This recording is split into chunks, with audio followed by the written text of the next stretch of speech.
Βρισκόμαστε έξω από το γραφείο του Ευρωπαίου Επιτρόπου του Απόστολου Τσιγκώστα, όπου μόλις ολοκληρώθηκε η συνάντηση που είχαμε μαζί του, το δίκτυο ανθεκτικών πόλεων. Αναλύσαμε στον Επίτροπο το σχέδιό μας για την ανθεκτικότητα και την προστασία των πόλεων μας. Σε αυτή την προσπάθεια, ενεργό ρόλο ιδρυτή του δικτύου, αλλά κυρίως πρωταγωνιστικό, έχει και ο Δήμαρχος του Γιάννου, ο Παύλος Ομπαριτάκης, ο οποίος κατέθεσε την πρόταση μαζί μας, ανέλυσε και τα επιμέρους θέματα του Γιάννου, αλλά κυρίως συνολικά το πρόγραμμα για την ανθεκτικότητα. Και θέλω να τον ευχαριστήσω εγώ προσωπικά, γιατί ήρθε στις Βρυξέλλες, πολύτιμος ο χρόνος για όλους, αλλά η παρουσία ήταν πολύ σημαντική σε αυτή τη συζήτηση, προκειμένου να βγάλουμε χρήσιμα συμπεράσματα, αλλά κυρίως αποτελέσματα, όχι μόνο για τους δημότες σου,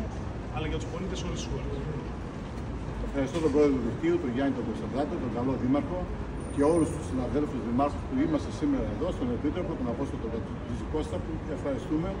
να μεταφέρουμε την αγωνία μας, να μεταφέρουμε τις μελέτες, την πρότασή μας